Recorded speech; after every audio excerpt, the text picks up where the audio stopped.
Where's Tom McDonald? This guy's making so much money, frankly, he doesn't know what to do with it. Billions and billions of views. He's a great rapper, believe me, I would know. Frankly, as Trump the Don, I would know. Shout out to Tom, there he is. They burning the country down with their progressiveness. It started with changing what gender is. They graduated to your racism. You think that your life matters and your skin don't have melanin. They don't want peace, they want skeletons. They want men to pretend that they're feminine. They don't want an election. They got so offended by freedom that they just tried killing the president. I used to think that the world were misguided, but now I can see that they're evil. Twitter is angry that I am not dead. You know who got shot? Innocent people. Thought you were tolerant, thought we were equal. I thought you valued how everyone feel. Why are you celebrating an attempted assassination like you're part of Antifa? Thank God the left can't aim. Thank God the right don't riot. Welcome to the home of the brave. Freedom and afraid of violence. You wish I was dying? Bitch, you missed. Thank God the left can't aim. Why can't we just shoot straight? Y'all are going insane. Bitch, you missed. There's no one else you can blame. Tried to lock me up in a cage. Now you're trying to kill what you hate. Bitch, you missed. Told us to trust the science, but it never made sense to me. Why would we put all our trust in an enemy? Millions of people, they're hooked in amphetamines. They're making billions on untested remedies. Borders are open to people with felonies. Biden can't stop them, he don't have the energy. You don't wanna kill the man trying to fight for your better tomorrow like I am Don Kennedy? I tried to give you the chance, like maybe the left isn't nuts, I was wrong. Y'all are exactly as crazy as every conservative person I know said you were all alone. Wanna protest, go hard. Wanna birth facts, go up. But y'all are so triggered that you're pulling triggers at President. Y'all tell their wrist when you're armed. Thank God the left can't aim. Thank God the right don't riot. Welcome to the home of the brave. Freedom and afraid of violence. You wish I was dying? Bitch, you missed. Thank God the left can't aim. Why can't we just shoot straight? Y'all are going insane. Bitch, you missed. There's no one else you can blame. Tried to lock me up in a cage. Now you trying to kill what you hate. Bitch, you missed. The government filled with a bunch of reptiles and a bunch of pedophiles. Side check. We don't know, never make it to a trial with trafficking a child. Side check. You don't want to be scrutinized in the government or you'll be suicided. You and I both know all the truth to hide and whether you was in Biden. Fact check. The CIA killed MLK and JFK both. Fact check. The moon landing wasn't real, it was all a hoax.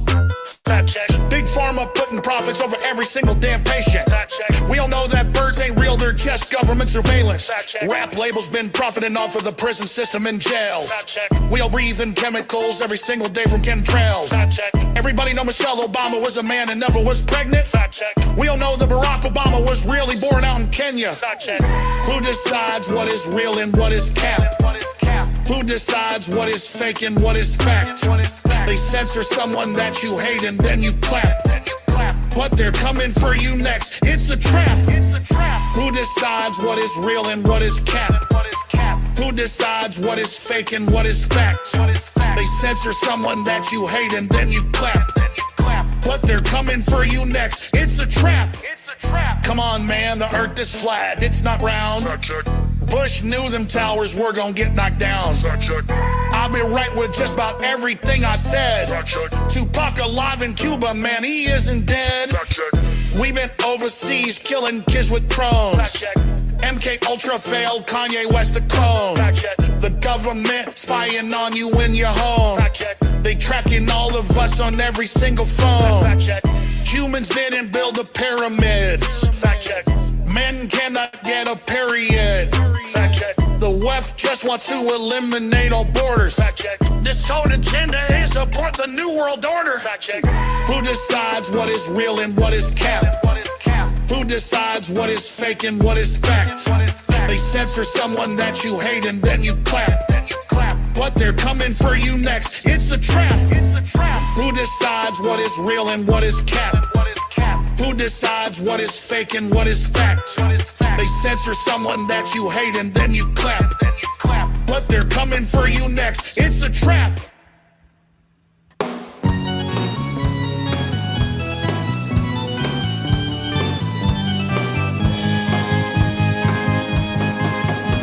You always say what is untrue.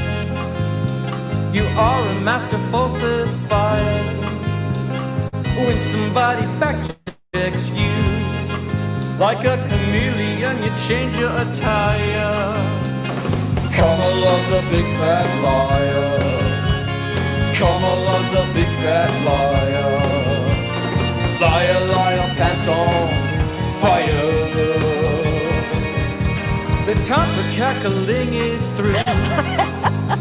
Joe Biden's condition is dire. Now the party turns to you. It's time to claim what you desire. Kamala's a big fat liar. Kamala's a big fat liar. Liar, liar, pants on fire.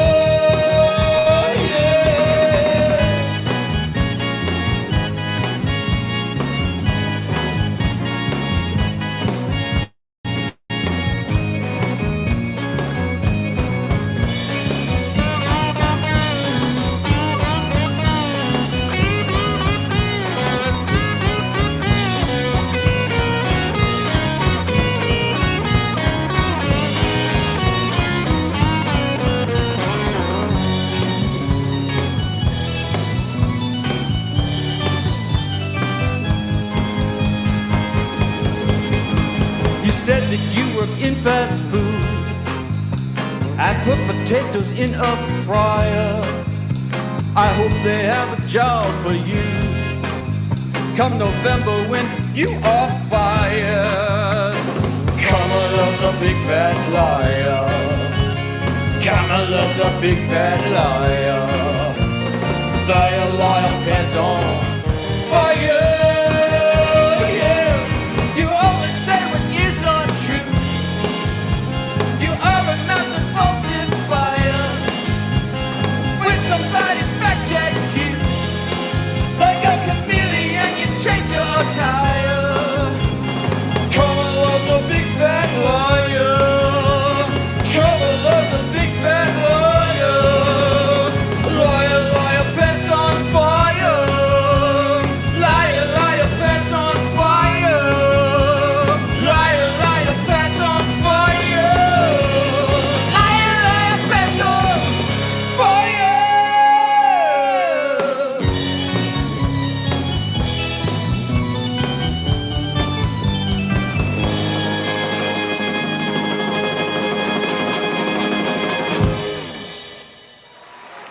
But this November, the American people are going to tell her, no thanks, Kamala. You've done a terrible job. You've been terrible at everything you've done. You're ultra-liberal, and we don't want you here. We don't want you anywhere. Kamala, you're fired. Get out of here. You're fired.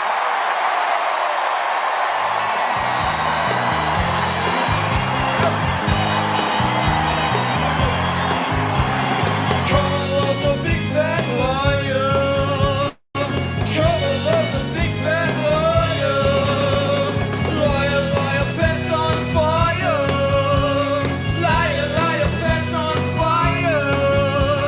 Liar, liar, pants on fire. Liar, liar, pants on fire.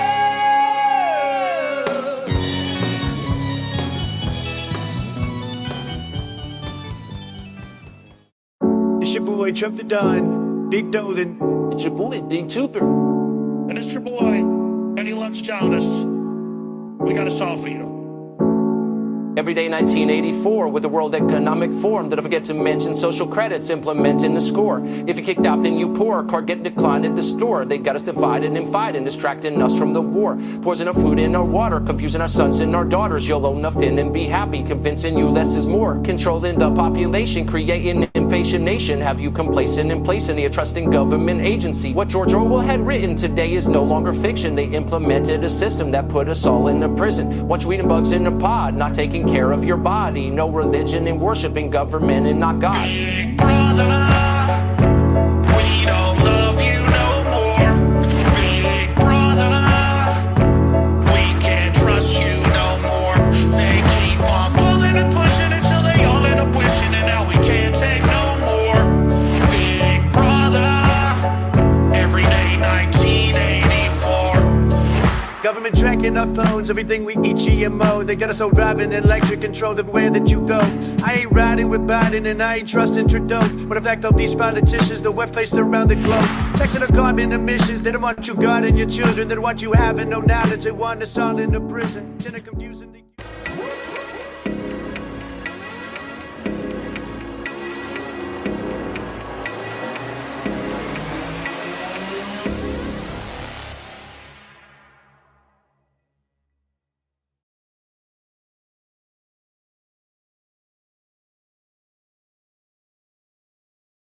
Welcome, glad that you're here, and quite frankly, we are going to be monitoring and commentating on this fantastic debate, and it'll begin here very shortly, and it'll be a great debate, frankly, and we're all very, very excited and cannot wait for it to begin. It's going to be really fantastic, and we shall see it happen here very soon. It's going to be a really, quite frankly, an easy debate, a great debate, and I have a great co-host with me tonight, and he is one of the greatest news commentators in the last, frankly, 30 years or so, and he has been on the tip of the spear, the very tip of it, no one greater, and he has been right more times than wrong. Please welcome Alex Jones. Hey, Alex. Yeah, we're down here in Austin, Texas, trying to make toxic masculinity great again. The only way we're going to do that is if we get Trump back in office. We can't have women running this country into the freaking ground. I completely agree, and the women are doing just a fantastically terrible job of doing nothing. They're doing absolutely nothing, frankly. And just think of it. The woman who is the press secretary, if you could even call her that, the press secretary for Biden. What does she even do? A terrible job. A lot of people I wouldn't say she's doing terrible because she's a black lesbian, but a lot of people would say that. And what do you think we're going to see here tonight, Alex, from Donald Trump and Kamala? What do you think the outcome is going to be? And what do you think the lying news media is going to say when it's all said and done? Fake news propaganda is going to be everywhere.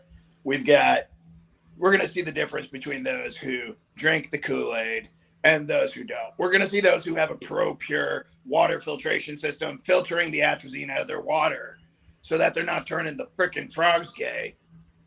And we're going to see those. We're getting started here. Great We point. are looking forward to a spirited and let's listen in to see what's happening here. I want to begin tonight with the issue that voters repeatedly say is their number one issue, and that is the economy and the this is cost of hosted living by in this country. ABC. Vice President Harris, you and President Trump were elected 4 years ago, and absolute your opponent on the stage here tonight network often asks his supporters, are you better off than you were 4 years ago? When it comes to the economy, do you believe Americans are better off than they were 4 years ago? So I was raised as a middle-class kid, and I am actually the only person on this stage who has a plan that is about lifting up the middle class and working class of America. Alex, what is going on with her neck? Her neck is so wrinkly. And you that need is to why iron. You need to come out crisp. If you're going to lead a nation, you're going to lead the greatest nation in the world. You need to iron. It's so wrinkly. What's going on there? And the cost of housing is too expensive for far too many people.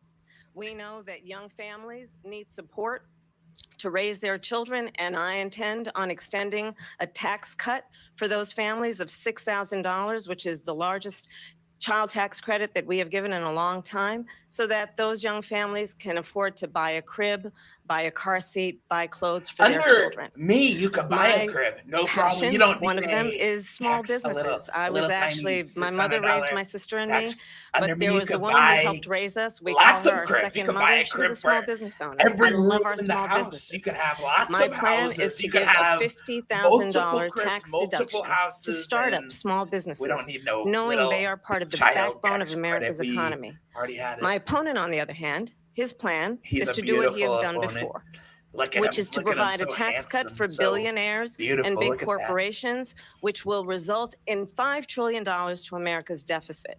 My opponent has a plan that I call the Trump sales tax, which would be a 20% tax on everyday goods that you rely on to get through the month.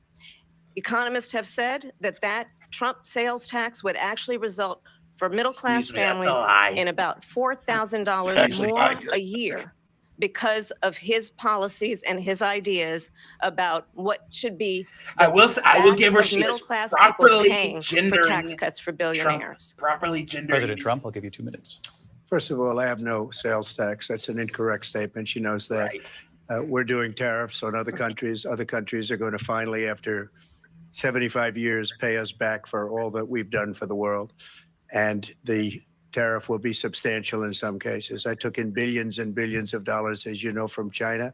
In fact, they never took the tariff off because it was so much money they can't.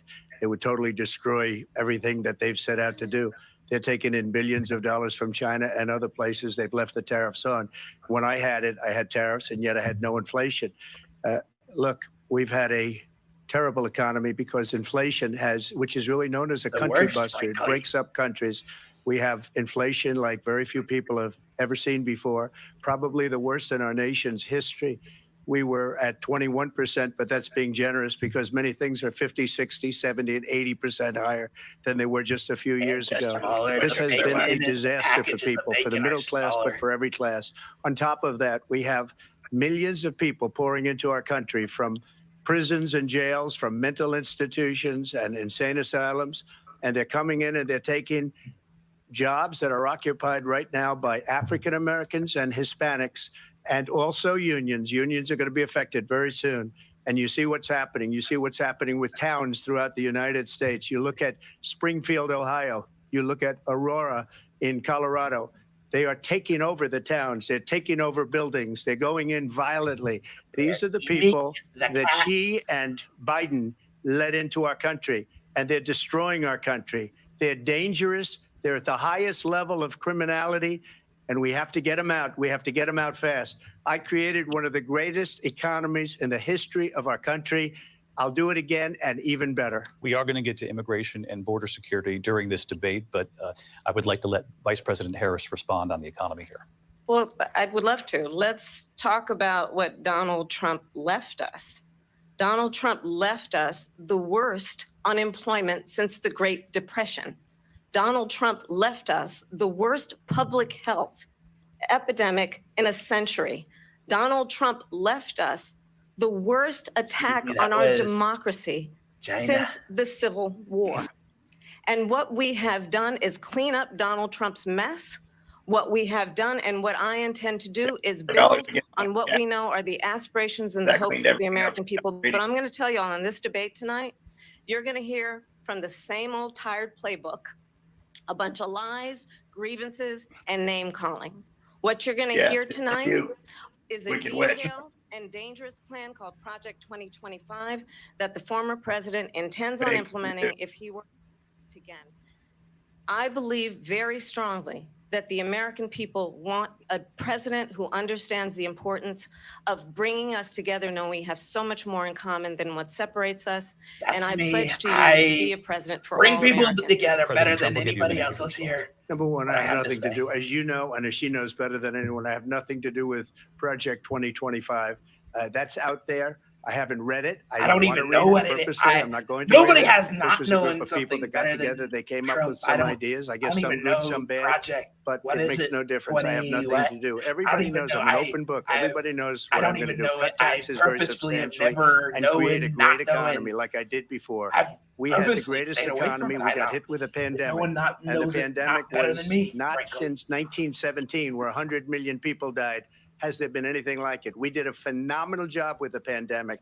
We handed them over a country where the economy and where the stock market was higher than it was before the pandemic came in. Nobody's ever seen anything like it. We made ventilators for the entire world. We got gowns, we got masks, we did things that nobody thought possible. And people give me credit for rebuilding the military. They give me credit for a lot of things, but not enough credit for the great job we did with the pandemic. But the only jobs they got were bounce back jobs. These were jobs bounced back, and it bounced back and it went to their benefit. But I was the one that created them. They know it, and so does everybody else. Vice President Harris, I'll let you respond. So Donald Trump has no plan for you.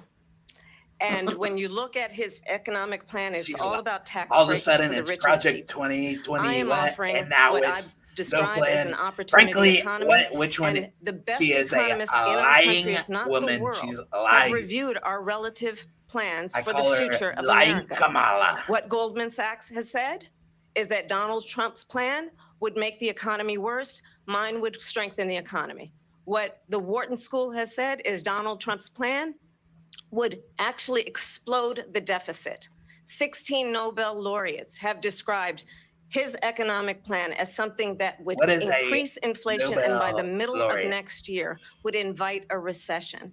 You just have to look at where we are and where we stand on the issues. And I'd invite you to know that Donald Trump actually has no plan for you because he is more interested in defending himself than he is in looking out for you. Hear whatever plan she has.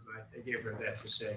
Look, I went to the Wharton School of Finance. Turn on my mic, many of those please. Turn it on immediately. Think my plan is a brilliant plan. It's a great plan. It's a plan that's going to bring up our worth, our value as a country. It's going to make people want to be able to go and work and create jobs and create a lot of good, solid money for our country. Turn on the energy. Just to finish off, it's going to be a great plan. Doesn't have a plan. She copied Biden's plan. And it's like we haven't even heard her plan. Like we don't even know. She doesn't even know.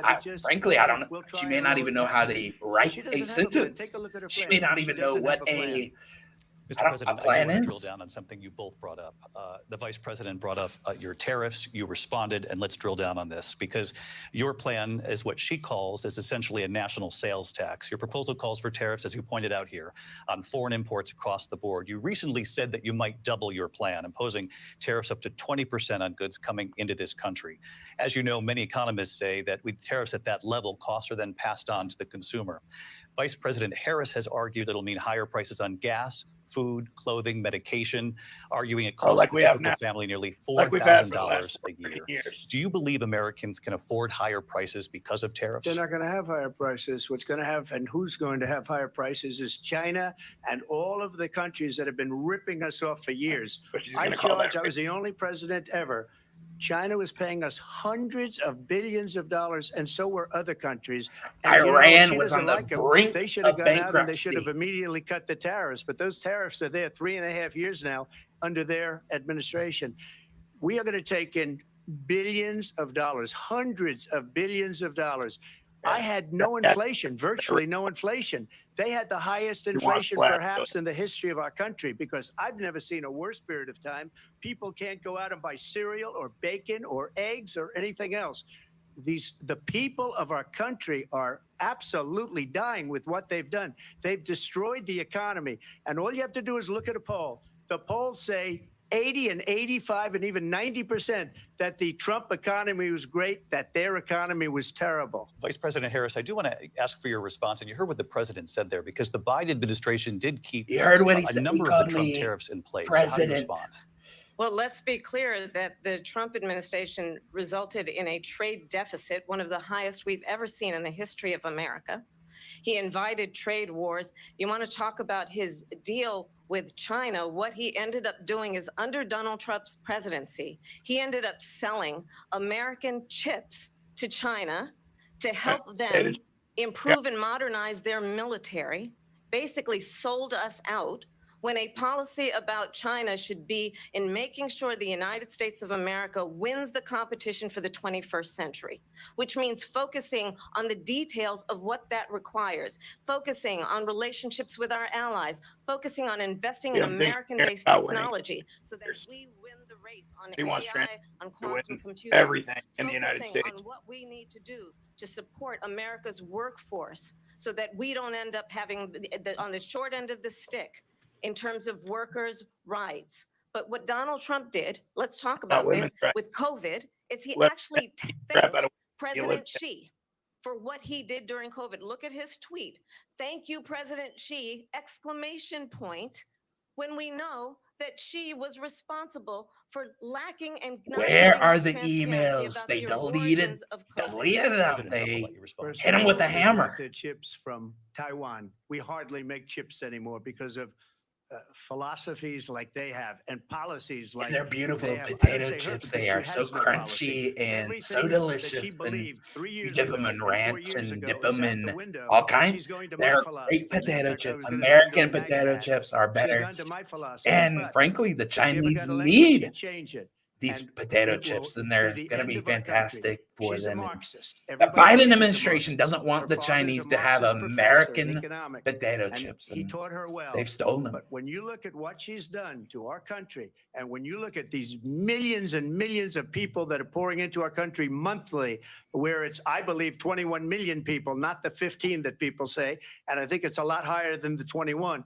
That's bigger than New York State pouring in. And just look at what they're doing to our country. They're criminals. Many of these people coming in are criminals.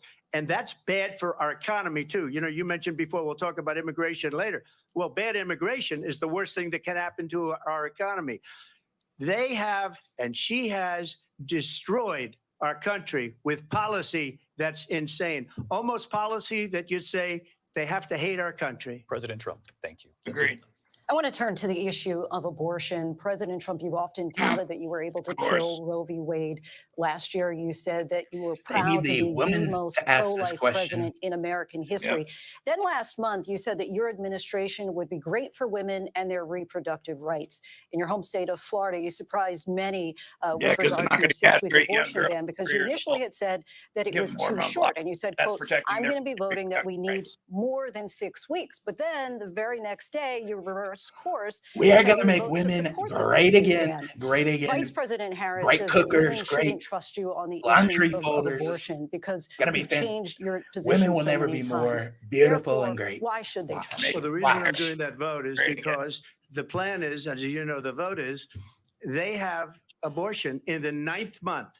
They even have, and you can look at the governor of West Virginia, the previous governor of West Virginia, not the current governor, who's doing an excellent job, but the governor before, he said the baby will be born and we will decide what to do with the baby. In other words, we'll execute the baby. And that's why I did that, because that predominates, because they're radical. The Democrats are radical Virginia, in that. not West and Virginia. Her vice presidential pick, It's which I think was a very horrible close and pick, demented. by the way, for our country, because he is really out of it. But her vice presidential pick says abortion in the 9th month is absolutely fine. He also says execution after birth. It's execution, no longer abortion, because the baby is born, is okay. And that's not okay with me, hence the vote. But what I did is something for 52 years. They've been trying to get Roe v. Wade into the states. And through the genius and heart and strength of 6 Supreme Court justices, we were able to do that. Now, I believe in the exceptions for rape, incest, and life of the mother. I believe strongly in it. Ronald Reagan did also. 85% of Republicans do. Exceptions, very important. But we were able to get it, and now the exception is for less than 1%. For the first time, you're going to see, look, this is an issue that's torn our country apart for 52 years. Every legal scholar, every Democrat, every Republican, liberal, conservative, they all wanted this issue to be brought back to the states where the people could vote. And that's what happened. Now, Ohio, the vote was somewhat liberal. Kansas, the vote was somewhat liberal, much more liberal than people would have thought. But each individual state is voting. It's the vote of the people now. It's not tied up in the federal government. I did a great service in doing it. It took courage to do it. And the Supreme Court had great courage in doing it. And I give tremendous credit to those 6 justices. There is no state in this country where it is legal to kill a baby after it's born. Madam Vice President, I want to get your response to President Trump. Well, as I said, you're going to hear a bunch of lies, and that's not actually a surprising fact. They will fact check Trump, but they're not going to fact check Kamala. Kamala, they're not going to fact check. 3 members of the United States. This is a one-sided and nasty. That they would undo the protections of Roe v. Wade. And they did exactly as he intended. And now in over 20 states, there are Trump abortion bans, which make it criminal for a doctor or nurse to provide health care. In one state, it provides prison for life. Trump abortion bans that make no exception even for rape and incest. Excuse me, are you calling children what that means? Prison? A survivor of a bars? crime of violation to their body does not have the right to make a decision about what happens to their body next. That is immoral. And one does not have to abandon their faith or deeply held beliefs to agree. The government and Donald Trump certainly should not be telling a woman what to do with her body. I have talked with women around our country. Vaccines. You want to talk about this is what people wanted? Pregnant women who want to carry a pregnancy to term, suffering from a miscarriage, being denied care in an emergency room because the healthcare providers are afraid they might go to jail, and she's bleeding out in a car in the parking lot. Legs, but Kamala, you wouldn't know anything about that now, would you? That? A 12 or 13-year-old survivor of incest being forced to carry a pregnancy to term? They don't want that. And I pledge to you, when Congress passes a bill to put back in place the protections of Roe v. Wade, as President of the United States, I will proudly sign it into law. But understand, if Donald Trump were to be reelected, he will sign a national abortion ban. Understand, in his Project 2025, there would be a national abortion, a monitor that would be monitoring your pregnancies, your miscarriages. I think the American people believe that certain freedoms, in particular the freedom to make decisions about one's own body, should not be made by the government. Thank you, Vice President Harris. Well, there she goes again. It's a lie. No, fact check the 2025. There's no reason to sign a ban because we've gotten what everybody wanted. Democrats, Republicans, and everybody else, and every legal scholar wanted it to be brought back into the states. And the states are voting. And it may take a little time, but for 52 years, this issue has torn our country apart, and they've wanted it back in the states. And I did something that nobody thought was possible. The states are now voting. What she says is an absolute lie. And as far as the abortion ban, no, I'm not in favor of abortion ban, but it doesn't matter because this issue has now been taken over. It's up to the states. Would you veto a national abortion ban if it came to your desk? Well, I won't have to because, again, two things. Number one, she said she'll go back to Congress. She'll never get the vote. It's impossible for her to get the vote, especially now with the 50-50 and essentially 50-50 in both Senate and the House. She's not going to get the vote. She can't get the vote. She won't even come close to it. So it's just talk. You know what it reminds me of? When they said they're going to get student loans terminated, and it ended up being a total catastrophe. The student loans, and then her, I think probably her boss, if you call him a boss, he spends all his time on the beach. But look, her boss went out and said, we'll do it again. We'll do it a different way. And he went out, got rejected again by the Supreme Court. So all these students got taunted with this whole thing about this whole idea, and how unfair that would have been. Part of the reason they lost to the millions and millions of people that had to pay off their student loans. They didn't get it for free, but they were saying it's the same way that they talked about that they talk about abortion. But if I could just get a yes or no, because your running mate, J.D. Vance, has said that you would veto it if it did come to your desk. Well, I didn't discuss it with J.D. In all fairness, J.D., and I don't mind if he has a certain view, but I think he was speaking for me, but I really didn't. Look, we don't have to discuss it because she'd never be able to get it, just like she couldn't get student loans. They couldn't get student loans. They didn't even come close to getting student loans. They taunted young people and a lot of other people that had loans. They can never get this approved. So it doesn't matter what she says about going to Congress. Well, wonderful. Let's go to Congress, do it. But the fact is that for years, they wanted to get it out of Congress and out of the federal government. And we did something that everybody said couldn't be done. And now you have a vote of the people on abortion. Vice President Harris, I want to give you your time to respond, but I do want to ask, would you support any restrictions on a woman's right to an abortion? I absolutely support reinstating the protections of Roe v. Wade. And as you rightly mentioned, nowhere in America is a woman carrying a pregnancy. I said they want it. They are looking for it. They desire it. Insulting to the women of America. And understand what has been happening under Donald Trump's abortion ban. And they are saying that I said that it's illegal to abort a baby after 9 months. I didn't say it. I said, frankly, it's what is they want it. They want to pass it. They talk about it like it's a thing. Who are working 1 or 2 jobs. I want to just say, who can barely afford as a woman childcare as it is, now, and she is have to travel to another state Alex, we're so glad that you are here. We need to diversify this live stream with more genders. And so I'm glad that you are here. We're so glad. And we're so glad that you are a woman. And the people you're going to give birth to a beautiful baby. The majority of Americans believe in a woman's right to make decisions about her own body. And that is why in every state where this issue has been on the ballot, in red and blue states both, the people of America have voted for freedom. Vice President Harris, excuse me, I have to respond. Another lie. It's another lie. I have been a leader on IVF, which is fertilization. The IVF, I have been a leader. In fact, when they got a very negative decision on IVF from the Alabama courts, I saw the people of Alabama and the legislature 2 days later voted it in.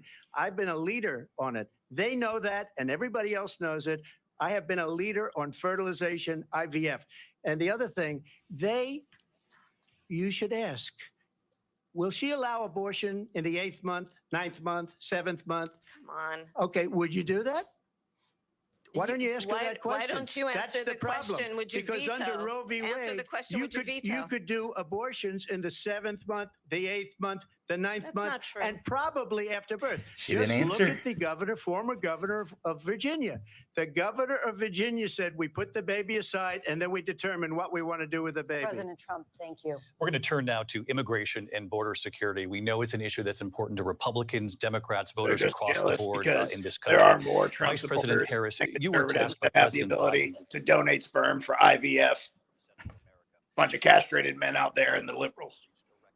In the Biden administration. This past June, President Biden imposed tough new asylum restrictions. We know the numbers since then have dropped significantly. But my question to you tonight is, why did the administration wait until 6 months before the election to act? And would you have done anything differently from President Biden on this? So I'm the only person on this stage who has prosecuted transnational criminal organizations for the trafficking of guns. You also prosecuted innocent black men, and you locked them up and you left them on death row to die a terrible death. They were innocent, and you just stood by cackling Kamala, just doing nothing. Don't forget about that part of your record. On the border to help those folks who are working there right now overtime, trying to do their job. It would have allowed us to stem the flow of fentanyl coming into the United States. I know there are so many families watching tonight who have been personally affected by the surge of fentanyl in our country. That bill would have put more resources to allow us to prosecute transnational criminal organizations for trafficking in guns, drugs, and human beings. But you know what happened to that bill? Donald Trump got on the phone, called up some folks in Congress, and said, kill the bill. And you know why? Because he'd prefer to run on a problem instead of fixing a problem. And understand, this comes at a time where the people of our country actually need a leader who engages in solutions, no one knows, who actually addresses the problems at hand. It was a perfect phone call. What we have in the former president is someone who would prefer to run on a problem instead of fixing a problem. Why do I feel I'll tell you something. He's going to talk about immigration alone. Subject that is being raised. And I'm going to actually do something really unusual, and I'm going to invite you to attend one of Donald Trump's rallies, because it's a really interesting thing to watch. Agreed. You will see during it is fantastic. Please come. Please come. It's going to be great. It's going to be a fantastic party. And what you will also notice is that people start That's the nicest thing you've ever said, Kamala. Out of exhaustion and boredom. And I will tell you, the one thing you will not hear him talk about is you. You will not hear him talk about your needs, your dreams, and your desires. You'll hear it. You'll hear. And I'll tell you, you'll hear everything she's saying. It's a president. Frankly, it's all true. Puts you first, and I pledge to you that I will. Vice President Harris, thank you. President Trump, on that point, I want to get your response. Well, I would like to respond. Let me just ask, though, why did you try to kill that bill, and successfully so? That would have put thousands of additional agents and officers on the border. First, let me respond as to the rallies. She said people start leaving. People don't go to her rallies. There's no reason to go. And the people that do go, she's bussing them in and paying them to be there, and then showing them in a different light. So she can't talk about that. People don't leave my rallies. We have the biggest rallies, the most incredible rallies in the history of politics. That's because people want to take their country back. Our country is being lost. We're a failing nation. And it happened 3.5 years ago. And what's going on here, you're going to end up in World War III, just to go into another subject. what they have done to our country by allowing these millions and millions of people to come into our country, and look at what's happening to the towns all over the United States. And a lot of towns don't want to talk. It's not going to be Aurora or Springfield. A lot of towns don't want to talk about it because they're so embarrassed by it. Douglasville. In Springfield, they're eating the dogs, the people that came in. They're eating the cats. They're eating the pets of the people that live there. And this is what's happening in our country. And it's a shame. As far as rallies are concerned, as far as the reason they go is they like what I say. They want to bring our country back. They want to make America great again. It's a very simple phrase, make America great again. She's destroying this country. And if she becomes president, this country doesn't have a chance of success. Not only success, we'll end up being Venezuela or last chance. We are on our last leg.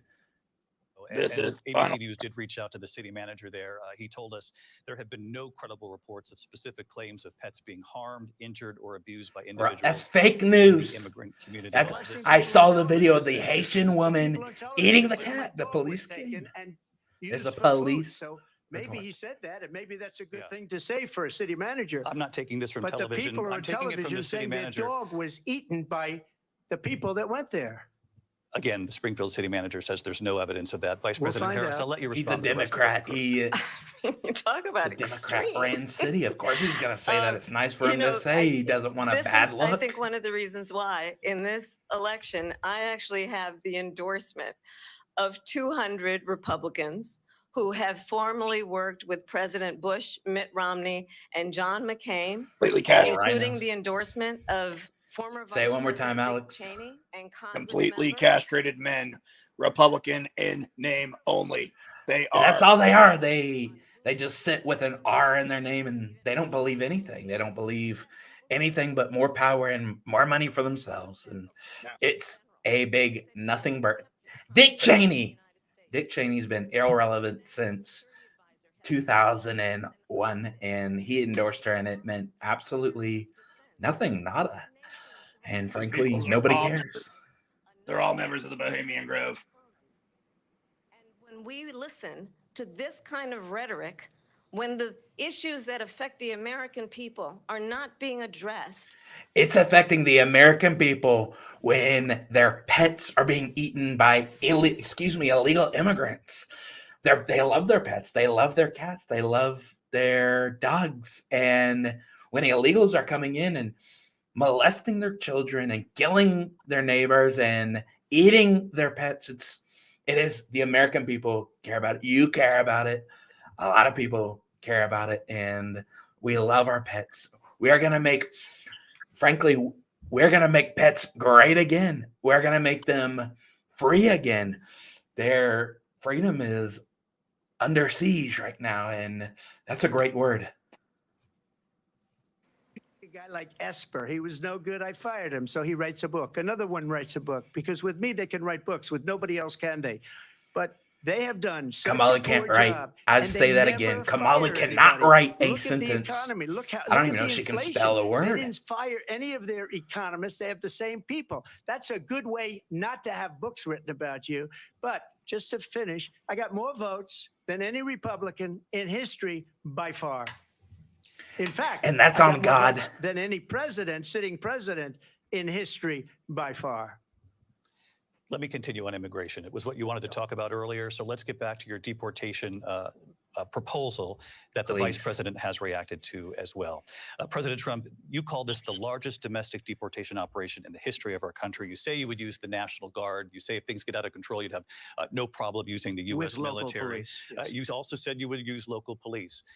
How would you deport 11 million undocumented immigrants? I know you believe that number is much higher.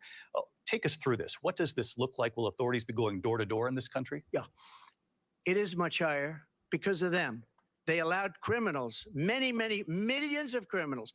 They allowed terrorists. They allowed common street criminals. They allowed people to come in, drug dealers, to come into our country. And they're now in the United States and told by their countries like Venezuela, don't ever come back or we're going to kill you. Do you know that crime in Venezuela and crime in countries all over the world is way down? You know why? Because they've taken their criminals off the street and they've given them to her to put into our country. And this will be one of the greatest mistakes in history for them to allow.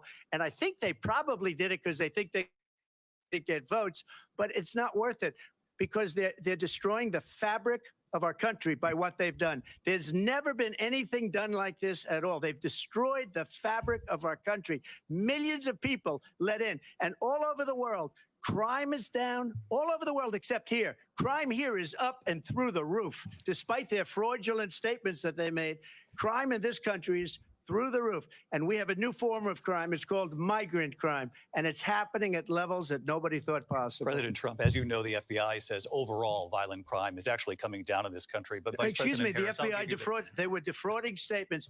They didn't include the worst cities. They didn't include the cities Chicago, with the worst crime. Aurora, a fraud. Los Just Angeles, like number of 818,000 Sacramento, jobs that they said New they York. created turned out They to left be it all out. President Trump, thank you. I'll let you respond, Vice President Harris. Well, I think this is so rich coming from someone who has been prosecuted for national security crimes, economic crimes. Yeah, most. And somebody who prosecuted a bunch of innocent men and liable. used them for free labor for the state. Big court appearance is in November at his own criminal sentencing. And let's be clear where each person stands on the issue of what is important about respect for the rule of law and respect for law enforcement. The former vice president called for defunding federal law enforcement, 45,000 agents, get this, on the day after he was arraigned on 34. The IRS. We don't need them. The IRS. What is important in this race? It is important that we move forward, that we turn the page on this same old tired rhetoric and address the needs of the American people, address what we need to do about the housing shortage, which I have a plan for, address what we must do to support our small businesses, address bringing down the price of groceries. But frankly, the American people are exhausted with this same old tired playbook. Vice President Harris, thank you. Excuse me. Every one of those cases was started by them against their political opponent. And I'm winning most of them, and I will win the rest on appeal. And you saw that with the decision that came down undefeated from the Supreme Court. I'm winning most of them. But those are cases, it's called weaponization. Never happened in this country. Frankly, and Alex, you've experienced a lawfare in a great way. Just as bad, if not worse, than Trump. Fani Willis to the Attorney General of New York and the DA in New York. Every one of those cases. And then they say, oh, he's a criminal. They're the ones that made them go after me. By the way, Joe Biden was found essentially guilty on the documents case. And what happened in my documents case? They said, oh, that's the toughest of them all. A complete and total victory. 2 months ago, it was thrown out. It's weaponization, and they used it, and it's never happened in this country. They used it to try and win an election. They're fake cases. President Trump, thank you. A really quick response here, Vice President Harris, on this notion of weaponization of the Justice Department. Well, let's talk about extreme and understand the context in which this election in 2024 is taking place. The United States Supreme Court recently ruled that the former president would essentially be immune from any misconduct if he were to enter the White House again. Understand, this is someone who has openly said he would terminate, I'm quoting, terminate the Constitution of the United States, that he would weaponize the Department of Justice against his What do you call it, Alex, enemies. when somebody says something but they intend to do it? What's the word? Disdain. Projection. Projection, thank you. This is what exactly is happening right here. She is projecting all over me, and frankly, it's gross. I don't like it. The court won't stop him. We know J.D. Vance is not going to stop him. It's up to the American people. Vice President stop Harris, him. Thank you. Lindsay? Vice President Harris, in your last run for president. This is the one that weaponized, not me. She weaponized. I probably took a bullet to the head because of the things that they say about me. They talk about democracy. I'm a threat to democracy. They're the threat to democracy President with a fake Russia investigation we do have a lot that went nowhere. We have a lot to get. Excuse me. Vice President Harris, in your last run for president, you said you wanted to ban fracking. Now you don't. You wanted mandatory government buyback programs for assault weapons. Now your campaign says you don't. You supported decriminalizing border crossings. Oh, look, Kamala's here. Let me go get her. Kamala's right over here. So then why have so many of your policy positions changed? So she's right here. She's a flip-flop. A flip. At least every she's right here. I have her. But in particular, let's talk about fracking because we're here in Pennsylvania. I made that very clear in 2020. I will not ban fracking.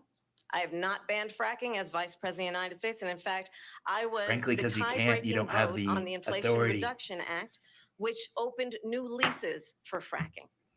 My position is that we have got to invest in diverse sources of energy so we reduce our reliance on foreign oil. We have had the largest increase in history because of an approach that recognizes that we cannot over-rely on foreign oil. As it relates to my values, let me tell you, I grew up a middle-class kid raised by a hardworking mother who worked and saved. And don't forget about your communist father. As a teenager. The values I bring to the importance of home ownership, knowing not everybody got handed $400 million on a silver platter and then filed bankruptcy 6 times, is a value that I bring to my work to say we are going to. It was 7, frankly, and it wasn't it was a very small loan of 4 million. Homes, increased by 3 million homes by the end of my first term. My work that is related to having a friend when I was in high school who was sexually assaulted by her stepfather. And my focus then on protecting women and children from violent crime is based on a value that is deeply grounded in the importance of standing up for those who are most vulnerable. Doesn't actually think. That is about protecting Social Security and Medicare. The people that the liberal parties raised. Protecting seniors from scams. My values have not changed. And what is important is that there is a president who actually brings value. Say it one more time. They've only evolved and gotten more evil. These people are radical. They're right out in the open with their evil plans. They don't even hide it anymore. They're just right there, frankly, in your face. And it's quite concerning, to be honest. Yeah. I intend to be that president. President Trump, your response? First of all, I wasn't given $400 million. I wish I was. My father was a Brooklyn builder, Brooklyn, Queens, and a great father, and I learned a lot from him. But I was given a fraction of that, a tiny fraction, and I built it into many, many billions of dollars, many, many billions. And when people see it, they are even surprised. So we don't have to talk about that. Fracking, she's been against it for 12 years. Defund the police, she's been against that forever. She gave all that stuff up very wrongly, very horribly, and everybody's laughing at it, okay? They're all laughing at it. And she likes to laugh. At least 12 and probably 14 or 15 different policies. Like, she was big on defund the police. In Minnesota, she went out, wait a minute, I'm talking now. You don't mind. The grown-ups are talking. Does that sound familiar? She went out in Minnesota and wanted to let criminals that killed people, that burned down Minneapolis, she went out and raised money to get them out of jail. She did things that nobody would ever think of. Now she wants to do transgender operations on illegal aliens that are in prison. This is a radical left liberal that would do this. She wants to confiscate your guns, and she will never allow fracking in Pennsylvania. If she won the election, fracking in Pennsylvania will end on day 1.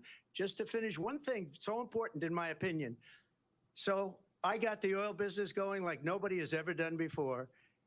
When they took over, we grew the GDP by 12. Obama said it was a magic wand. Up the roof. They immediately let these guys go to where they were. I would have been 5 times, 4 times, 5 times higher because you're talking about 3.5 years ago. They got it up to where I was because they had no choice because the prices of energy were quadrupling and doubling. You saw what happened to gasoline. So they said, let's go back to Trump. But if she won the election, the day after that election, they'll go back to destroying our country and oil will be dead. Fossil fuel will be dead. We'll go back to windmills and we'll go back to solar where they need a whole desert to get some energy to come out. You ever see a solar plant? By the way, I'm a big fan of solar. but they take 400, 500 acres of desert President soil. Trump, we have a These lot are of not good issues things that we for the have to get environment, to. as We're she out of time. understands. Thank you. Lindsay, thank you. We have an election in just 56 days. And I want to talk about the peaceful transfer of power, which, of course, we all know is a cornerstone of our democracy, and the role of a president in a moment of crisis. Mr. President, on January 6th, you told your supporters to march to the Capitol. You said you would be. We're talking about January 6th. What about July 9th? You watched it unfold on television off the Oval Office. You did send out tweets, but it was more than 2 hours before you sent out that video message telling your supporters to go home. Is there anything you regret about what you did on that day? You just said a thing that isn't covered. Peacefully and patriotically, I said during my speech, not later on. Peacefully and patriotically. And nobody on the other side was killed. Ashley Babbitt was shot by an out-of-control police officer that should have never, ever shot her. It's a disgrace. But we didn't do this group of people that have been treated so badly. I ask, what about all the people that are pouring into our country and killing people that she allowed to pour in? She was the border czar. Remember that. She was the border czar. She doesn't want to be called the border czar because she's embarrassed by the border. In fact, she said at the beginning, oh, I'm surprised you're not talking about the border yet. That's because she knows what a bad job they've done. What about those people? When are they going to be prosecuted? When are these people from countries all over the world, not just South America, they're coming in from all India, China, world, all of it. All over the world. And crime rates are down all over the world because of it. But let me just when ask are those, David, when are those people going to be prosecuted? When are the people that burned down Minneapolis going to be prosecuted? Or in Seattle? They went into Seattle, they took over a big And they made their own Chaz. When are those people going to be prosecuted? But let me just ask you. You might ask her that question. You were the president. You were watching it unfold on television. It's a very simple question as we move forward toward another election. Is there anything you regret about what you did on that day? Yes or no? I had nothing to do with that other than they asked me to make a speech. I showed up for a speech. I said, I think it's going to be big. I went to Nancy Pelosi and the mayor of Washington, D.C., and the mayor put it back in writing, as you know. I said, you know, this is going to be a very big rally or whatever you want to call it. And again, it wasn't done by me. It was done by others. I said, I'd like to give you 10,000 National Guard or soldiers. They rejected me. Nancy Pelosi rejected me. It was just 2 weeks ago. Her daughter has a tape of her saying she is fully responsible for what happened. They want to get rid of that tape. It would have never happened if Nancy Pelosi and the mayor of Washington did their jobs. I wasn't responsible for security. Nancy Pelosi was responsible. She didn't do her job. The question was about you as president, not about former Speaker Pelosi, but I do want Vice President Harris to respond here. I was at the Capitol on January 6th. I was the vice president-elect. I was also an acting senator. I was there. There's no such thing. On that day, the President of the United States incited a violent mob to attack our nation's capital, to desecrate our nation's capital. On that day, 140 were injured, and some died. That's called Antifa. And understand, the former president has been indicted and impeached for exactly that reason. But this is not an isolated situation. Let's remember Charlottesville, where there was a mob of people carrying tiki torches, spewing anti-Semitic hate. And what did the president then at the time say? There were fine people on each side. Let's remember that when it came to the Proud Boys, a militia, the former president said, stand back and stand by. Yeah, what did they say about it? Everyone watching who remembers what January 6th was, I say, we don't have to go back. Let's not go back. We're not going back. It's time to turn the page.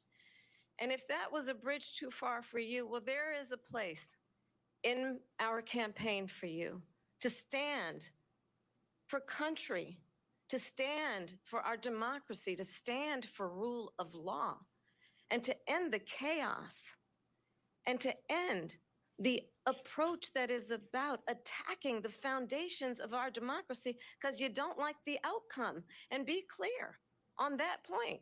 Donald Trump, the candidate, has said in this election there will be a bloodbath if this and the outcome of this election is not to his liking. Let's turn the page on this. Let's not go back. Let's chart a course for the future and not go backwards to the past. Let me just follow up here. It was a different term, and it was a term that related to energy because they have destroyed our energy business. That was where bloodbath was. Also, on Charlottesville, that story has been, as you would say, debunked. Laura Ingraham, Sean Hannity, Jesse, all of these people, they covered it. If they go an extra sentence, they will see it was perfect. It was debunked in almost every newspaper, but they still bring it up, just like they bring 2025 Caleb up. said They she bring all of this sounds stuff up. dumb. I And ask you this, Caleb, I couldn't agree more. the Caleb, Capitol. thank you for tuning Why in. are we It's allowing great to have you, a these great millions of American people to come patriot, through and the southern glad border? that How you're come here. she You're stopped doing absolutely it? I'll tell dumb you what I would is do, maybe and I an would be very understatement, proud to do frankly, it. but I would say we thank would you both for leave this joining debate us right now. I'd and like to see her joining go this down great debate. to Washington, D.C. during this debate because we're wasting a lot of time. Go down to, because she's been so bad, it's so ridiculous. Go down to Washington, D.C. and let her sign a bill to close up the border because they have the right to do it. They don't need Today, bills. they have could do the it right today, to do it. The president frankly. of the United States, you'll get him out of bed. You'll wake him up at 4 o'clock in the afternoon. You'll say, come on down to the office. Let's sign a bill. If he signs a bill that the border is closed, all he has to do is say it to the Border Patrol, who are phenomenal. If they do that, the border is closed. Mr. Those President, people are killing many people, unlike J6. We talked immigration here tonight. I do want to focus on this next issue to both of you because it really brings us this into focus, truth in these times that we're living in. Mr. President, for 3.5 years after you lost the 2020 election, you repeatedly falsely claimed that you won, many times saying you won in a landslide.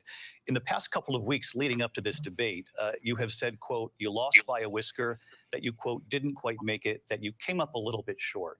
I said that? Are you now acknowledging that you lost in 2020? I don't even remember saying that. You said that sarcastically. Doesn't even sound like something I would say. I wouldn't say lost by a whisker. I don't ever. Look, Trump never so loses. Frankly, I'm a undefeated winner. Sent it back to the legislatures for approval. I got almost 75 million votes, the most votes any sitting president has ever gotten. I was told if I got 63, which was what I got in 2016, you can't be beaten. The election, people should never be thinking about an election as fraudulent. We need and frankly, how does Sleepy Joe get the most votes in American history? And they paused it at 2 o'clock in the morning. You forget about that. Elections are bad. And a lot of these illegal immigrants coming in, they're trying to get them to vote. They can't even speak English. They don't even know what country they're in practically. And these people are trying to get them to vote. And that's why they're allowing them to come into our country. I did watch all of these pieces of video. I didn't detect the sarcasm, lost by a whisker. We didn't quite make it. And we should just point out here as clarification, and you know this, you and your allies, 60 cases in front of many judges, many of them Republican. No judge looked at it. And said they said we didn't have standing. That's the other thing. They said we didn't have standing, a technicality. Can you imagine a system where a person in an election doesn't have standing? The president of the United States doesn't have standing. That's how we lost. If you look at the facts, and I'd love to have you'll do a special on it.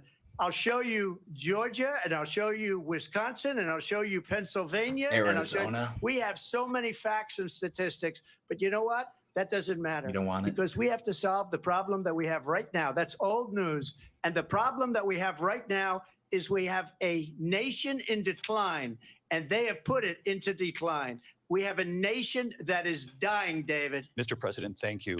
Vice President Harris, you heard the president there tonight. He said he didn't say that he lost by a whisker. So he still believes he did not lose the election that was won by President Biden and yourself. But I do want to ask you about something that's come up in the last couple of days. This was a post from President Trump about this upcoming election just weeks away. He said, when I win, those people who cheated, and then he lists donors, voters, election officials, he says will be prosecuted to the fullest extent of the law, which will include long-term prison sentences. One of your campaign's top lawyers responded saying, we won't let Donald Trump intimidate us. We won't let him suppress the vote. Is that what you believe he's trying to do here? Donald Trump was fired by 81 million people. So let's be clear about that. And clearly he is having a very difficult time processing that. Wrong. But we cannot afford to have a president of the United States who attempts, as he did in the past, to upend the will of the voters in a free and fair election. And I'm going to tell you that I have traveled the world as Vice President of the United States, and world leaders are laughing at Donald Trump. I have talked with military. They are laughing with me because we're having such a great time. It's peaceful. It's great. It's a party, and they aren't laughing at they're laughing at you. They're laughing with me, frankly. Lost. They're applauding because you did, in fact, lose that election. It leads one to believe that perhaps we do not have in the candidate to my right the temperament or the ability to not be confused about fact. That's deeply troubling, and the American people deserve What is better. she saying? I'll give you 1 minute to respond, Mr. President. Let me just say about world leaders. Viktor Orban, one of the most respected men, they call him a strong man. He's a tough person, smart. Prime Minister of Hungary. They said, why is the whole world blowing up? 3 years ago, it wasn't. Why is it blowing up? He said, because you need Trump back as president. They were afraid of him. China was afraid, and I don't like to use the word afraid, but I'm just quoting him. China was afraid of him. North Korea was afraid of him. Look at what's going on with North Korea, by the way. He said Russia was afraid of him. I ended the Nord Stream 2 pipeline, and Biden put it back on day one, but he ended the XL pipeline. The XL pipeline in our country, he ended that, but he let the Russians build a pipeline going all over Europe and heading into Germany, the biggest pipeline in the world. Look, Viktor Orban said it.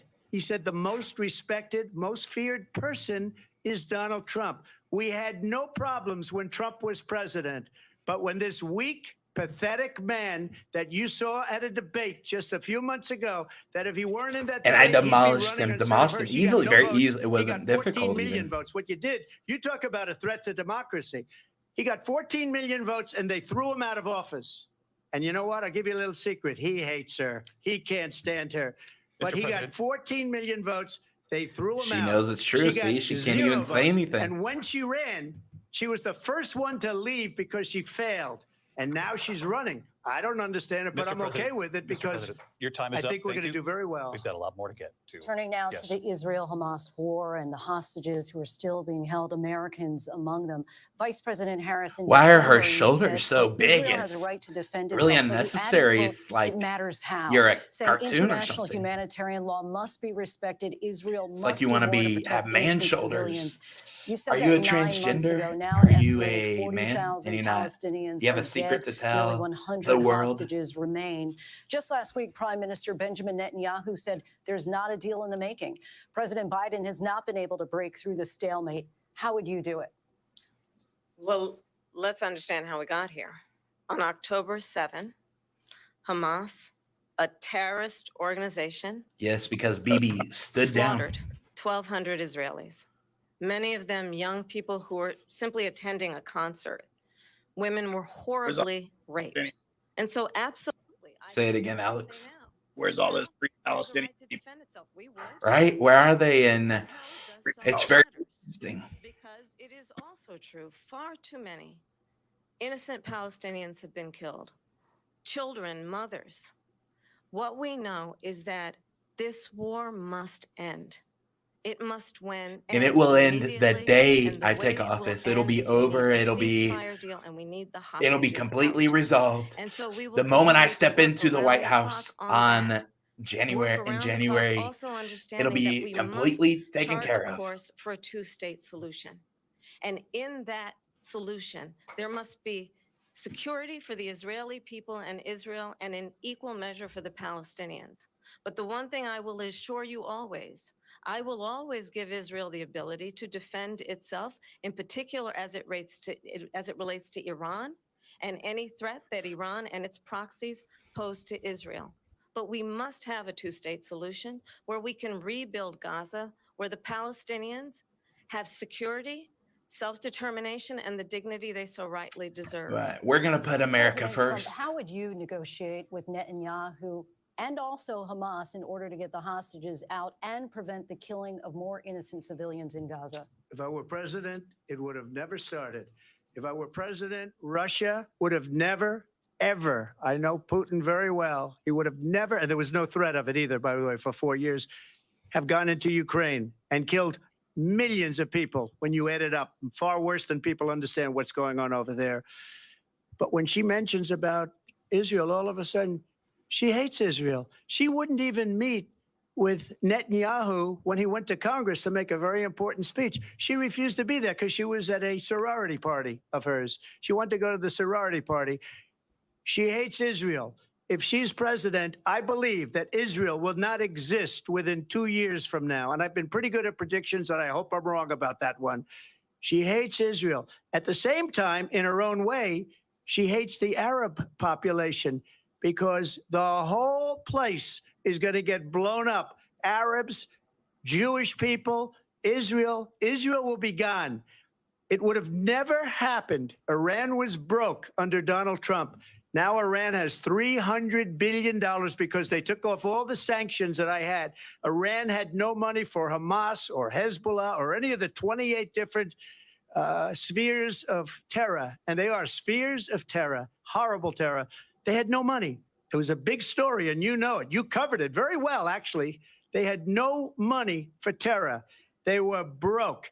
Now they're a rich nation, and now what they're doing is they're spreading that money around. Pallets of cash to them. Look at what's happening with the Houthis and Yemen. Look at what's going on in the Middle East. This would have never happened. I will get that settled and fast, and I'll get the war with Ukraine and Russia ended. If I'm president-elect, I'll get it done before even becoming president. Vice President Harris, he says you hate Israel. That's absolutely not true. I have my entire career and life supported Israel and the Israeli people. He knows that. He's trying to, again, divide and distract from the reality, which is it is very well known that Donald Trump is weak and wrong on national security and foreign policy. It is well known that he admires dictators, wants to be a dictator on day one, according to himself. It is well known that he said of Putin that he can do whatever the hell he wants and go into Ukraine. It is well known that he said when Russia went into Ukraine, it was brilliant. It is well known he exchanged love letters with Kim Jong-un. And it is absolutely well known that these dictators and autocrats are for you to be president. How did you find out about that? Those letters were secret. No one was not even Melania knows. How do you know, Kamala?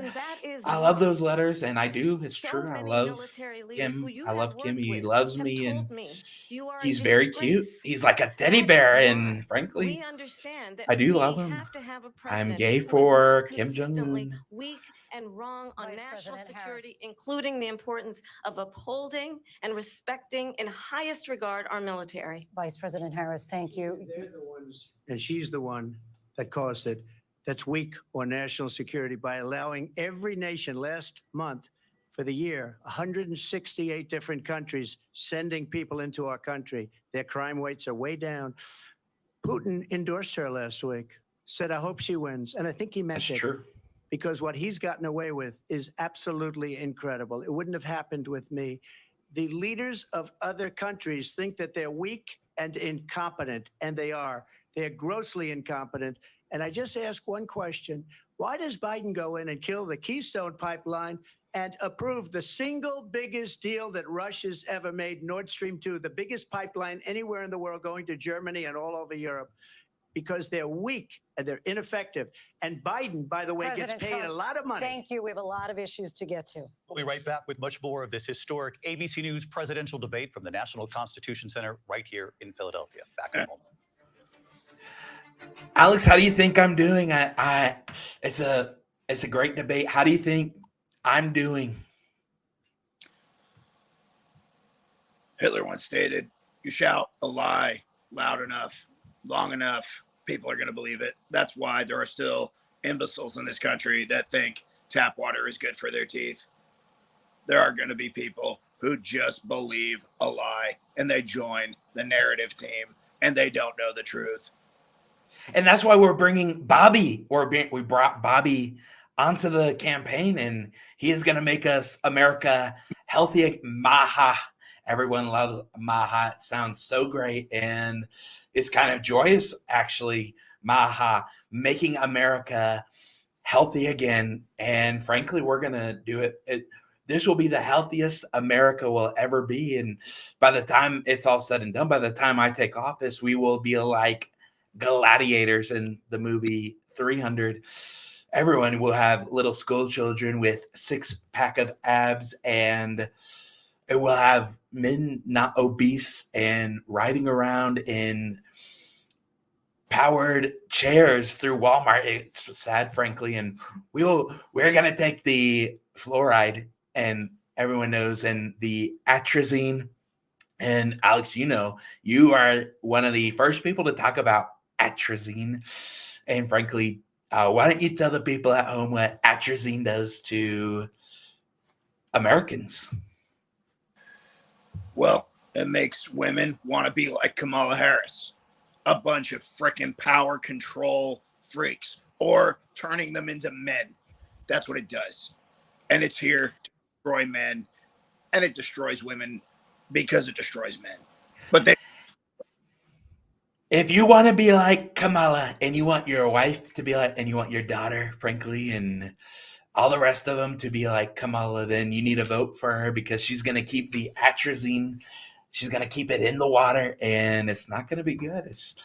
You're going to turn the frogs gay, I hear. I don't know. A lot of people are saying that, and a lot of things are going to So, frankly, we're going to make America healthy again, and it's going to be great. And we're going to get the cardboard pizza out of the schools. We're going to get the processed food way down, and you're not even going to like the processed food anymore after what Bobby does. And we're going to get rid of the shots and all the rest of it. And we are going to make America healthy again and great again and rich again. And under Trump, you're never going to be more rich than with Trump. And frankly, it's going to be great. And so we heard how Trump was doing. Alex, what do you think Kamala? How is Kamala, little commie Kamala, cackling Kamala? How is she doing in your opinion? If she was actually running on the platform of truth, she wouldn't have anything to say. Well, she doesn't have what is her platform? Everyone's wondering. We're still wondering. We still don't have an idea. Talked about Agenda 20 something. I don't know what that is. I haven't heard, no one knows what that is better than Trump. And so she says, I have an agenda, don't have an agenda. And now we still don't know. And she doesn't answer the question. She just babbles on about nonsense. And so what is Kamala's plan? We want to know the plan, Kamala. We want to know it. And frankly, we still don't think that you can write. We don't think you can spell. We're not sure. We haven't seen any writings from you other than the writings that you wrote those letters to arrest the black innocent men in California. The only platform that Kamala has to run on is killing babies, turning boys into girls, girls into boys, putting hormone blockers in schools, transgenders in libraries. That's all she has to run on. Oh, we're going to fund Ukraine. Oh, we're going to fund the wars overseas. And we'll tell you that we're protecting Israel. BS. We're going into World War. We're on the brink. We're right on the edge of World War III. It's tragic. It's not going to be good. And it's something that I don't want. You don't want. Nobody wants this except for those that are in power, the total 1%. And it's not good. We're right on the brink of it. And it looks like we're coming back to the debate. So I'm going to tune back in here and let's see where we go next. ABC News presidential debate tonight. We're going to continue here, and I want to turn to the war in Ukraine. We're now 2.5 years into this conflict. Mr. President, it has been the position of the Biden administration that we must defend Ukraine from Russia, from Vladimir Putin, to defend their sovereignty, their democracy. Very simple. That it's in America's best interest to do so, arguing that if Putin wins, he may be emboldened to move even further into other countries. You have said you would solve this war in 24 hours. You said so just before the break tonight. How exactly would you do that? And I want to ask you a very simple question tonight. Do you want Ukraine to win this war?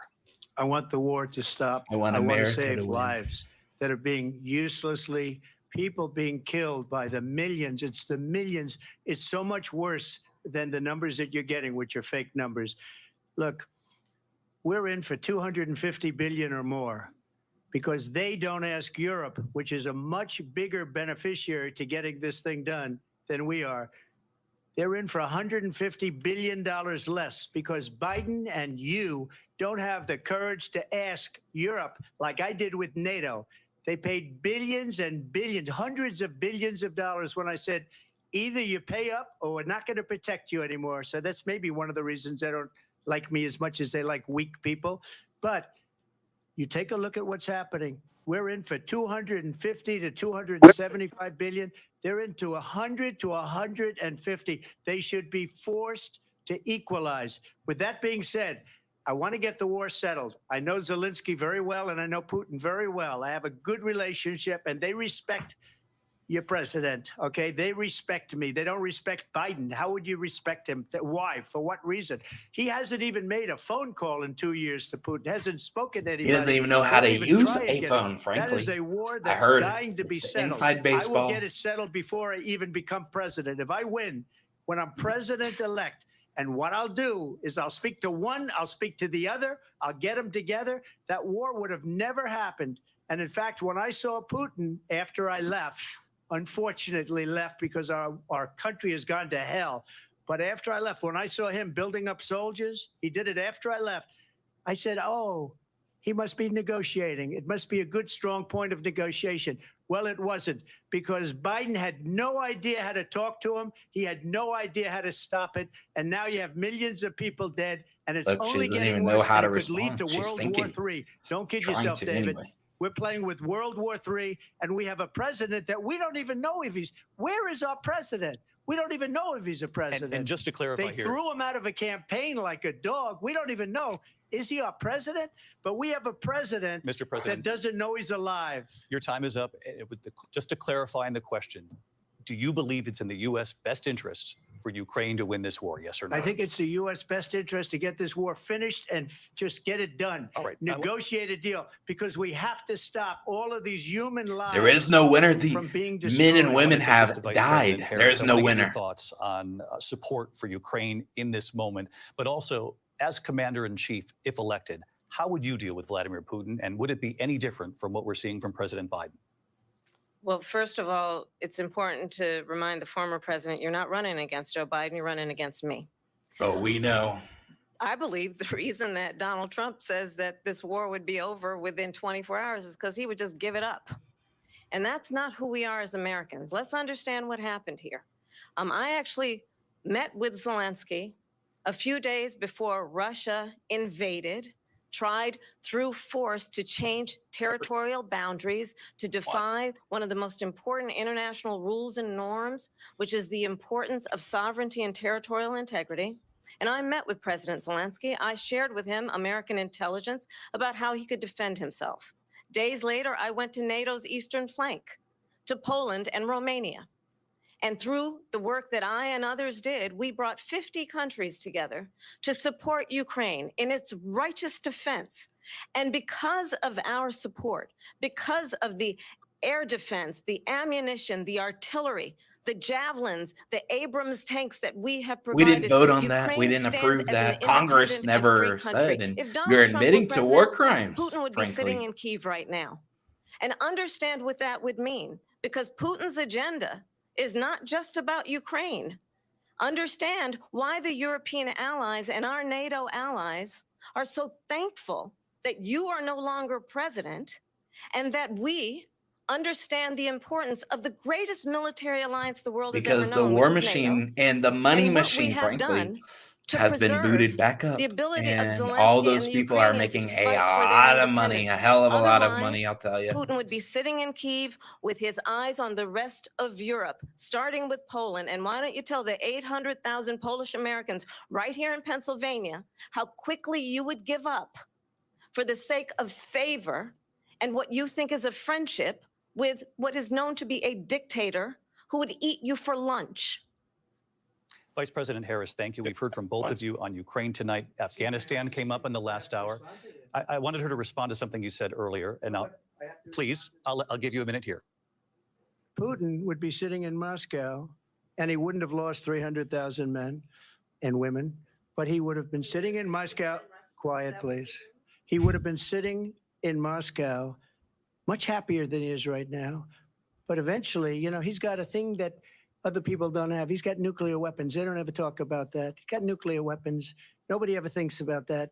And eventually, maybe he'll use them, and maybe he hasn't been that threatening, but he does have that. Something we don't even like to talk about. Nobody likes to talk about it. But just so you understand, they sent her to negotiate peace before this war started. 3 days later, he went in and he started the war because everything they said was weak and stupid. They said the wrong things. That war should have never started. She was the emissary. They sent her in to negotiate with Zelensky and Putin, and she did. And the war started 3 days later. And that's the kind of talent we have with her. She's worse than Biden. In my opinion, I think he's the worst president in the history of our country. She goes down as the worst vice president in the history of our country. But let me tell you something. She would be the worst. She would take the cake. Horrible negotiator. They sent her in to negotiate. As soon as they left, Putin did the invasion. President Trump, thank you. You did bring up something. You said she went to negotiate with Vladimir Putin. Vice President Harris, have you ever met Vladimir Putin? Can you clarify tonight? Yet again, I said it at the beginning of this debate, you're going to hear a bunch of lies coming from this fellow. And that is another one. When I went to meet with President Zelensky, I've now met with him over 5 times. The reality is it has been about standing as America always should, as a leader upholding international rules and norms, as a leader who shows strength, understanding that the alliances we have around the world are dependent on our ability to look out for our friends and not favor our enemies because you adore strongmen instead of caring about democracy. And that is very much what is at stake here. The President of the United States is commander-in-chief. And the American people have a right to rely on a president who understands the significance of America's role and responsibility in terms of ensuring that there is stability and ensuring we stand up for our principles and not sell them for the benefit of personal flattery. We've talked about Ukraine and Vladimir Putin. I do want to talk about Afghanistan. Harris can say so many words and never say anything at all.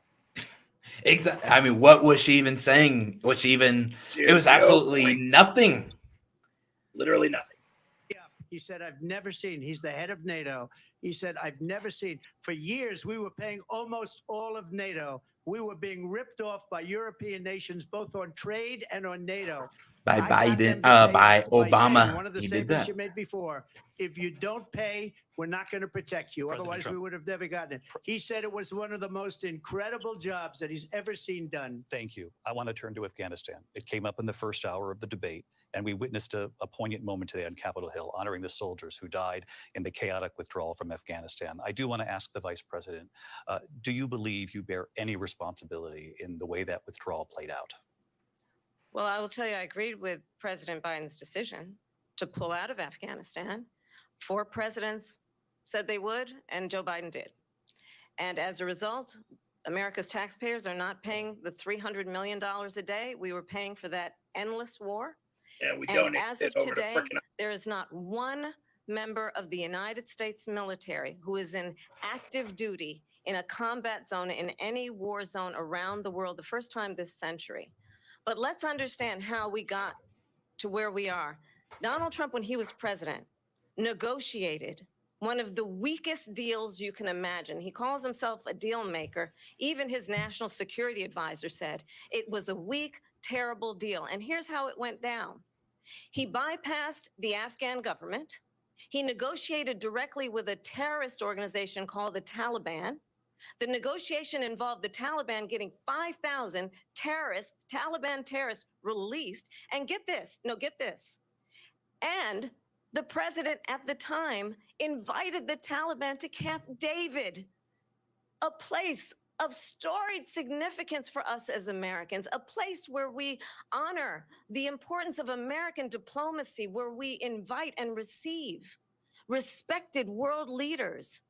And this former president as president, invited them to Camp David because he does not again appreciate the role and responsibility of the President of the United States to be commander-in-chief with a level of respect. And this gets back to the point of how he has consistently disparaged and demeaned members of our military. What is she saying? She's just rambling. When are they going to cut her off? Excuse me. Why does she keep saying the same thing over and over again and saying absolutely nothing? Her saying that you began the negotiations with the Taliban. So if you take a look at that period of time, the Taliban was killing our soldiers, a lot of them, with snipers. And I got involved with the Taliban because the Taliban was doing the killing. That's the fighting force within Afghanistan. They don't bother doing that because, you know, they deal with the wrong people all the time. But I got involved. And Abdul is the head of the Taliban. He is still the head of the Taliban. And I told Abdul, don't do it anymore. You do it anymore, you're going to have problems. And he said, why do you send me a picture of my house? I said, you're going to have to figure that out, Abdul. And for 18 months, we had nobody killed. We did have an agreement negotiated by Mike Pompeo. It was a very good agreement. The reason it was good, it was we were getting out. We would have been out faster than them, but we wouldn't have lost the soldiers. We wouldn't have left many Americans behind, and we wouldn't have civilians. We wouldn't have left civilians behind. $85 billion worth of brand new, beautiful military equipment behind. And just to finish, they blew it. The agreement said you have to do this, and they didn't do it.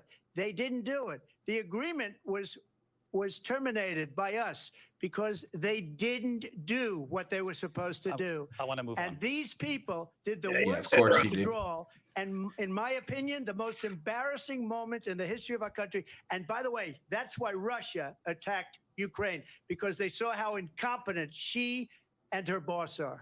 President Trump, thank you.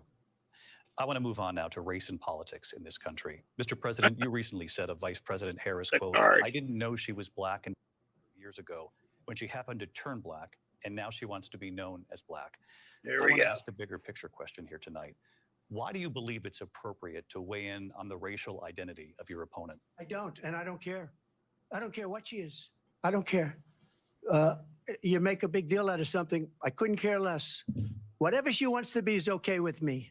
But those were your words. So I'm asking. I don't know. I mean, all I can say is I read where she was not black. She was Asian American. And I'll say that. She was the first Asian American vice president 4 years ago. Okay. Either one was okay with me. That's up to her. That's up to her. Vice President Harris, your thoughts on this? I think it's, I mean, honestly, I think it's a tragedy that we have someone who wants to be president who has consistently, over the course of his career, attempted to use race to divide the American people. You know, I do believe that the vast majority of us know that we have so much more in common than what separates us, and we don't want this kind of approach that is just constantly trying to divide us, and especially by race. And let's remember how Donald Trump started. He was land, he owned buildings. It's called a real estate. He was investigated because he refused to rent property to black families. Right. Let's remember, this is the same individual who took out their credit score was very low. New York Times, calling for the execution of 5 young Black and Latino boys who were innocent, the Central Park 5. Took out a full-page ad calling for their execution. This is the same individual who spread birther lies about the first Black president of the United States. And I think the American people want even those better birth than certificate that. doesn't pass any FBI background check. Want someone who understands, as I do, I travel our country. We see in each other a friend. We see in each other a neighbor. We don't want a leader who is constantly trying to have Americans point their fingers at each other. I meet with people all the time who tell me, can we please just have discourse about how we're going to invest in the aspirations and the ambitions and the dreams of the American people. What does that even mean? Knowing that And they don't even have a plan for that. People's color or the language their grandmother speaks, we They all literally have the same use dreams and race every day. aspirations and want a president who invests in those, not in hate and division. Vice President Harris, thank you. Lindsay? President Trump, this is now your third time. Excuse me. This is the most divisive presidency in the history of our country. There's never been anything like it. They're destroying our country, and they come up with things like what she just said. Going back many, many years, when a lot of people, including Mayor Bloomberg, agreed with me on the Central Park Five, they admitted, they said, they pled guilty. And I said, well, if they pled guilty, they badly hurt a person, killed a person ultimately. And if they pled guilty, then they pled, we're not guilty. But this is a person that has to stretch back years, 40, 50 years ago, because there's nothing now. I built one of the greatest economies in the history of the world, and I'm going to build it again. It's going to be bigger, better, and stronger. But they're destroying our economy. They have no idea what a good economy is. Their oil policies, every single policy. And remember this, she is Biden. You know, she's trying to get away from Biden. I don't know the gentleman, she says. She is Biden. The worst inflation we've ever had, a horrible economy because inflation has made it so bad, and she can't get away with that. Thank you. Your time is up. I want to respond to that, though. I want to just respond briefly. Clearly, I am not Joe Biden, and I am certainly not Donald Trump. And what I do offer is a new generation of leadership for our country, one who believes in what is possible, one who brings a sense of optimism about what we can do instead of always disparaging the American tell us people. what she's going to do. I believe in what we can do to strengthen What our is small it? businesses. What can you do? I have a plan. Let's talk about What's the our plan? plans. And yes, let's talk about it. And What let's is it? compare the plans. I have a plan. What is To it? give Where is it? startup We haven't businesses seen it, Kamala. $50,000 We're begging tax for it. deduction to pursue their ambitions, their innovation, their ideas, their hard work. I have a plan, $6,000 for young families for the first year of your child's life to help you in that most critical stage of your child's development. I have don't a need plan that. We can get that is inflation under about control. If we allowing can pay people to be able to $1.25 for pursue gas. If I can freedom afford in terms groceries of for the under American $100 a dream week. by offering a help with down payment of This reminds me of $25,000 down when payment I was subsidy in high for school and home this buyers. girl, she ran for That's the senior kind class of president, and conversation I believe, she David, said some of the that people exact really same want things as tonight, little as Kamala. opposed to a conversation that is constantly about belittling and name calling. Let's turn the page Vice President and move Harris, forward. thank you. Let's turn to policy. President Let's Trump, turn back we to have policy. to move on. President Trump. Let's turn to policy, She has please. a plan to defund the police. She has a plan to confiscate everybody's gun. President Trump, she we has do a have to plan move to on to not other allow issues. fracking in Pennsylvania or anywhere else. Okay. That's Mr. what her President. plan is until just recently. I just need Lindsay, to go ahead. respond because Trump, the President former Trump, president has said no, I'm something sorry. twice that I need to No, respond to. I'm sorry. We're I just gonna need to move on, respond Vice one President time Harris. to what he has President said Trump, this is multiple now times. your Yes. third time running for president. You have long vowed to repeal and replace the Affordable Care Act, also known as Obamacare. You have failed to accomplish that. You now say you're going to keep Obamacare, quote, unless we can do something much better. Last month, you said, quote, we're working on it. So tonight, 9 years after you first started running, do you have a plan, and can you tell us what it is? Obamacare was lousy health care, always was. It's not very good today. And what I said, that if we come up with something, and we are working on things, we're going to do it and we're going to replace it. But remember this, I inherited Obamacare because Democrats wouldn't change it. They wouldn't vote for it. They were unanimous. They wouldn't vote to change it. If they would have done that, we would have had a much better plan than Obamacare. But the Democrats came up. They wouldn't vote for it. I had a choice to make when I was president. Do I save it and make it as good as it can be? Never going to be great. Or do I let it rot?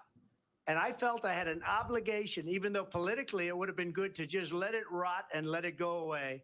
I decided, and I told my people, the top people, and they're very good people. I have a lot of good people in that administration. We read about the bad ones. We had some real bad ones too, and so do they. They have really bad ones. The difference is they don't get rid of them. But let me just explain. I had a choice to make. Do I save it and make it as good as it can be, or do I let it rot? and I saved it. I did the right thing, but it's still never going to be great, and it's too expensive for people. And what we will do is we're looking at different plans. If we can come up with a plan that's going to cost our people, our population, less money and be better healthcare than Obamacare, then I would absolutely do it. But until then, I'd run it as good as it can be run. So just a yes or no, you still do not have a plan? I have concepts of a plan. I'm not president right now. But if we come up with something, I would only change it if we come up with something that's better and less expensive. And there are concepts and options we have to do that. And you'll be hearing about it in the not too distant future. Vice President Harris, in 2017, you supported Bernie Sanders' proposal to do away with private insurance and create a government-run healthcare system. 2 years later, you proposed a plan that included a private insurance option. What is your plan today? Well, first of all, I absolutely support, and over the last 4 years as vice president, private healthcare options. But what we need to do is maintain and grow the Affordable Care Act. But I'll get to that, Lindsay. I just need to respond to a previous point that the former president has made. I've made very clear my position on fracking. And then this business about taking everyone's guns away. Tim Walz and I are both gun owners. We're not taking anybody's guns away. So stop with the continuous lying about this stuff. As it relates to the Affordable Care Act, understand, let's just look at the history to know where people stand.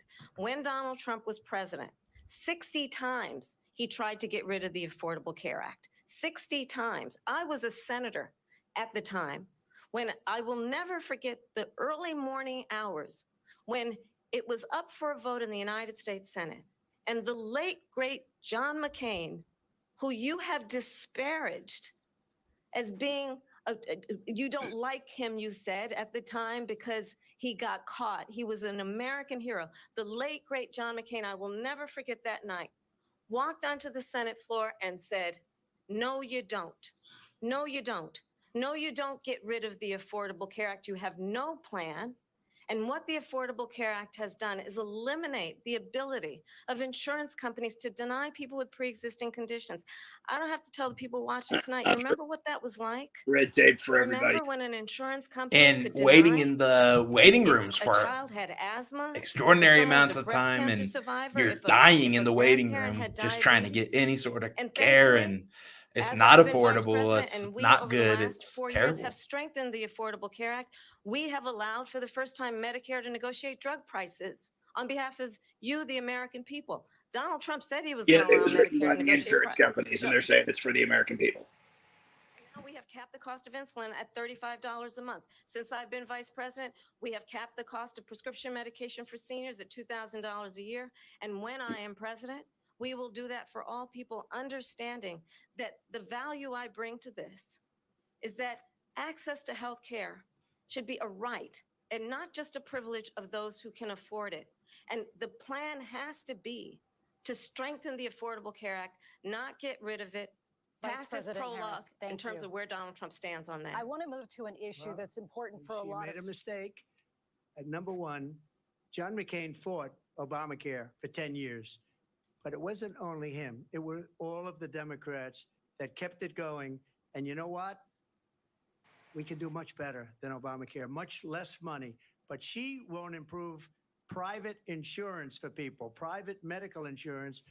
That's another thing she doesn't want to get. People are paying privately for insurance that have worked hard and made money, and they want to have private. She wants everybody to be on government insurance where you wait 6 months for an operation that you need immediately. President Trump, thank you. We have another issue that we'd like to get to that's important for a number of Americans, in particular younger voters, and that's climate change. President Trump, with regard to the environment, you say that we have to have clean air and clean water.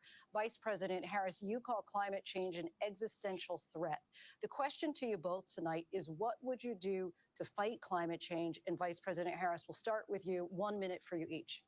Well, the former president had said the climate change is a hoax. And what we know is that it is very real. You ask anyone who lives in the 60s, they said it was going to get cold. In the 50s, it was going to get cold and the earth was going to freeze over. And then in the 2000s, they said it's going to heat up and get hot and we're going to flood to death. And now they're saying it's up, it's down. They don't know which way they're going. It's just change. It was global warming and now it's climate change. So what is it? The earth is always changing. The earth is always fluctuating. It's a natural part of the earth. And you want to make us live in fear because of it? Well, we're not going to do it. To historic levels. We have created over 800,000 new manufacturing jobs while I have been vice president. We have invested in clean energy to the point that we are opening up factories around the world. Donald Trump said he was going to create manufacturing jobs. He lost manufacturing jobs. And I'm also proud to have the endorsement of the United Auto Workers and Sean Fain, who also know that part of building a clean energy economy includes investing in American-made products. This feels longer than a minute, frankly. It includes growing what we can do around American manufacturing and opening up auto plants, not closing them like happened under Donald Trump. Vice President Harris, thank you. That didn't happen under Donald Trump. Let me just tell you, they lost 10,000 manufacturing jobs this last month. It's going, they're all leaving.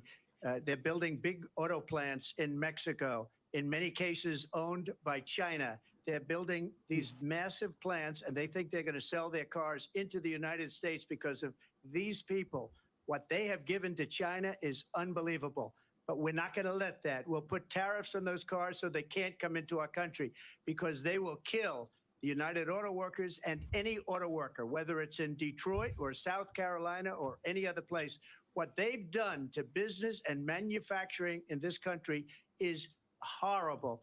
We have nothing because they refuse. You know, Biden doesn't go after people because supposedly China paid him millions of dollars. He's afraid to do it. Between him and his son, they get all this money from Ukraine. They get all this money from all of these different countries. And then you wonder, why is he so loyal to this one, that one, Ukraine, China? Why is he? Why did he get $3.5 million from the mayor of Moscow's wife? Why did she pay him $3.5 million? This is a crooked administration, and they're selling our country down the tubes. President Trump, thank you. Thank you. We'll be right back with closing statements from both of our candidates. An historic night, this ABC News presidential debate from Philadelphia. Back in a moment.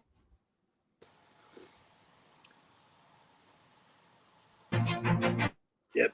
Propaganda is always going to be in the moderators.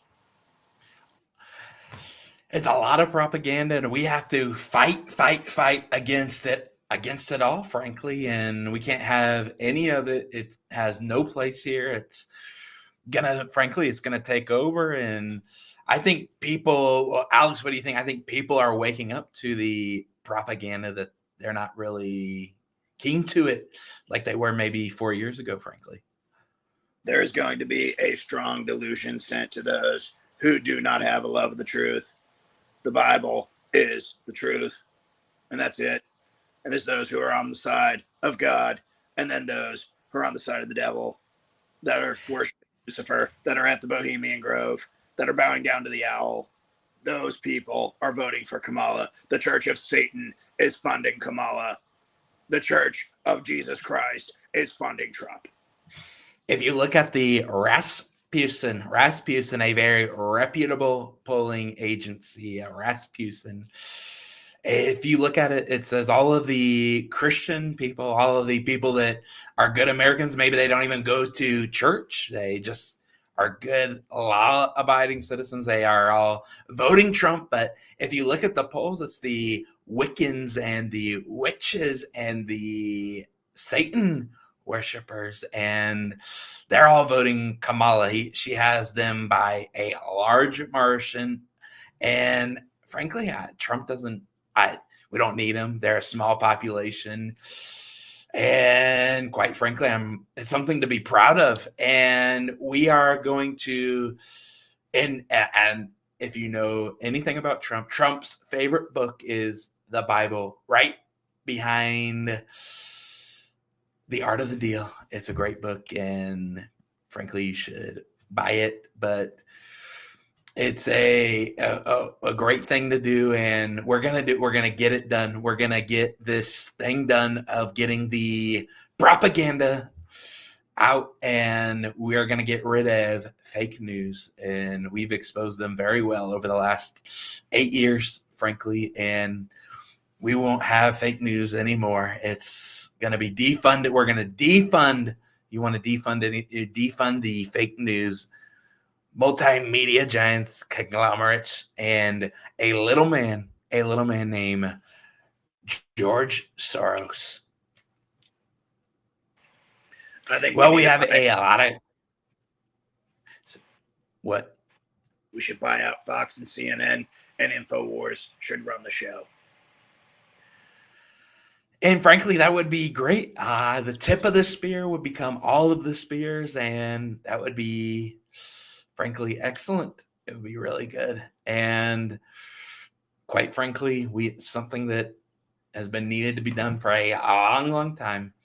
And we've let it go on for way too long. And I think a lot of people aren't.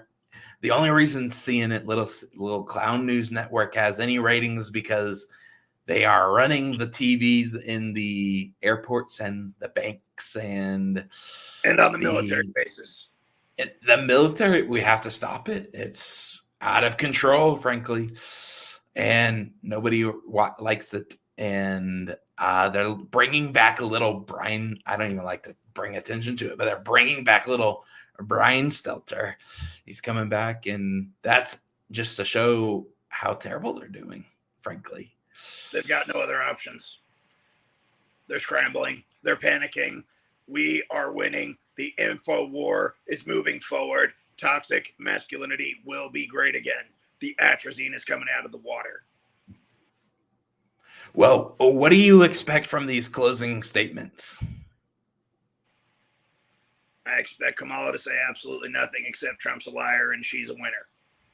I expect Trump to tell us that he is going to do what he has done and will continue to do. He's already shown us he's the better president. I agree. I think Trump is going to lay out my plan very well, and Kamala's going to say a lot of nothing, and we're still going to be very clueless as frankly she and Joe are to what the plan is. And so let's tune in as we wrap up the debate, and we'll come back with some closing remarks of our own, frankly.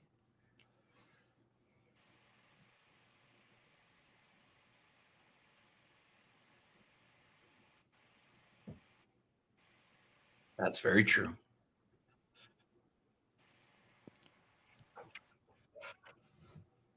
She is silent. Is her microphone on?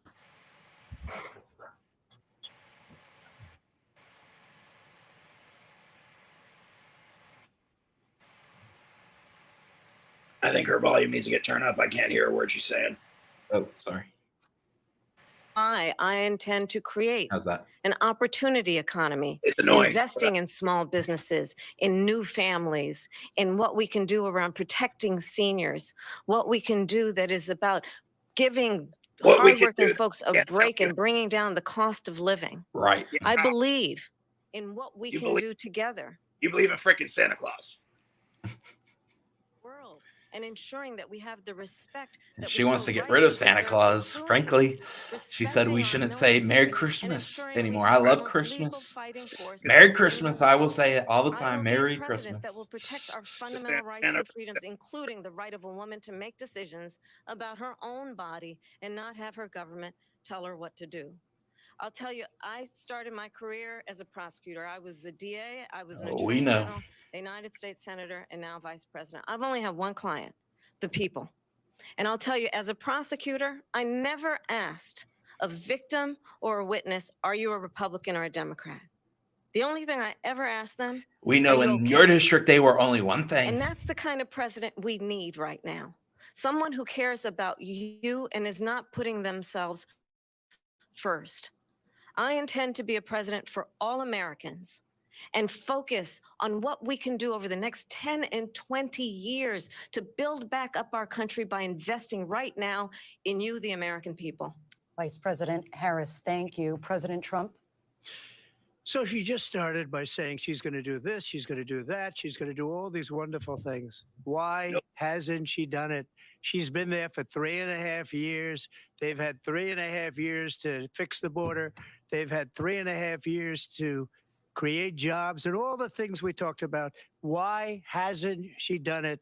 She should leave right now, go down to that beautiful White House, go to the Capitol, get everyone together and do the things you want to do, but you haven't done it and you won't do it because you believe in things that the American people don't believe in. You believe in things like we're not going to frack. We're not going to take fossil fuel. We're not going to do things that are going to make this country strong, whether you like it or not. Germany tried that, and within 1 year, they were back to building normal energy plants. We're not ready for it. We can't sacrifice our country for the sake of bad vision. But I just ask one simple question. Why didn't she do it? We're a failing nation. We're a nation that's in serious decline. We're being laughed at all over the world. All over the world, they're laughed. I know the leaders very well. They're coming to see me. They call me. We're laughed at all over the world. They don't understand what happened to us as a nation. We're not a leader. We don't have any idea what's going on. We have wars going on in the Middle East. We have wars going on with Russia and Ukraine. We're going to end up in a third world war, and it'll be a war like no other because of nuclear weapons, the power of weaponry. I rebuilt our entire military. She gave a lot of it away to the Taliban. She gave it to Afghanistan. What these people have done to our country, and maybe toughest of all, is allowing millions of people to come into our country. Many of them are criminals, and they're destroying our country. The worst president, the worst vice president in the history of our country. President Trump, thank you. And that is our ABC News presidential debate from here in Philadelphia at the National. Alex, your final thoughts before we shut down for this amazing time. There is no thought giving to Kamala Harris because she doesn't think when she speaks. She says she believes, but we don't know what that is. We still don't, because she hasn't done it. She has no plan presentable, and nothing says she's going to do it. Yeah, and frankly, this was the longest we've seen from little cackling Kamala, and frankly, ever. This is the longest we've seen her talk in front of anybody on TV, and we still are we all are very clueless on what her plan is and what she will accomplish, and we only have to go off of what she won't be able to accomplish. And frankly, I think that I did a fantastic job. I think they will say, the lying news media will say I came off too strong and I was too mean, but we have to be mean. The American people are very angry. They're very upset with what's going on with our beautiful country, and it's a hellhole. It's turned into Haiti. What I said, a SHIT. I won't say it again, but a hole that is not good. And they will say, the lying news media will say, he's too mean, he's too grumpy. But Trump needs to do that because the American people are angry. They're very upset with the prices in the grocery store, the prices of gas, the prices of rent are very high, the prices of taxes. They're very upset with the migrants and the Haitians in their backyard eating their beloved kitty cats. That's the whole reason they could not talk about the economy is because Trump has every winning point. They have to talk about race. They have to talk about climate change. They have to talk about clean energy. They want to, Alex, they want to divide us on race. The economy is not for white America. The economy is not for Asia America. The economy is for America. No matter what part you are in, no matter who you are, it's going to affect you in a very positive way. It's going to affect you in a very great way. Whether you're shopping for groceries in inner city Chicago or rural Alabama, it's going to be very positive, a net positive for everyone. And we're going to do away with the federal income tax. It's going to be really fantastic. Really any final thoughts? What do you think? What do you think the news media will say about this debate? And ultimately, last thing, who won? Here's what they're going to do. I'm going to tell you what my gut is telling me. They're going to talk about abortion, and then they're going to say that Trump couldn't stay on topic because he had to talk about people eating cats. Well, we're trying to talk about protecting women's rights. We're trying to talk about saving the planet, and he's talking about cats being eaten in the backyard. Okay, that's what they're going to do. That's the only highlight you're going to see from Trump. They run the information. They can bend it all they want. If we can't protect cats, can we even protect women? It's very concerning. You know, they're so cute and cuddly and they purr. And what do you think? Everyone loves a good pussy. What do you think Donald Trump meant when he said he's grabbing America by the pussy? He's going to save the American cats, the pussy cats. Absolutely. We're going to save them, and we're going to make cats great again. Frankly. Cat in every house. And all right, last point. Who won the debate? Truth will always win. And truth starts with T, and you know what else starts with T? T-R-U-M-P, Trump. And Trump is here for the truth of the American people. And we're going to do it bigly. And you have to absolutely get out and vote. You can't sit back. You can't be idly by. Grab a friend, grab a neighbor, grab somebody and go. Bring the illegal immigrants with you. They can vote too.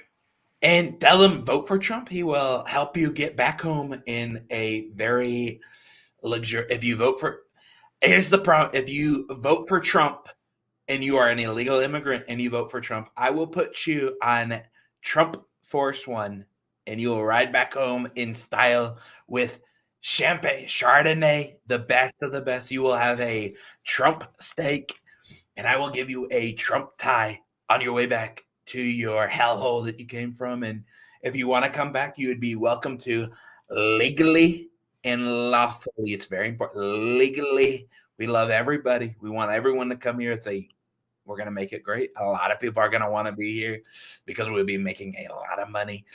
But you have to do it legally. Read my lips. Legally and lawfully. Truth will always prevail, and these people are going to bow before the face of God. Every one of them. Absolutely. And frankly, it's going to be really great. And so thank you for tuning in. Thank you for watching. It's been a great time and frankly, another great debate. And I wouldn't be surprised if they're going to kick Kamala out in the upcoming weeks for a little maybe October surprise. Frankly. All right. Alex, thank you. Have a good night, and we'll see you all in the next one. Make toxic masculinity great again. Infowars.com. Go get you a shirt.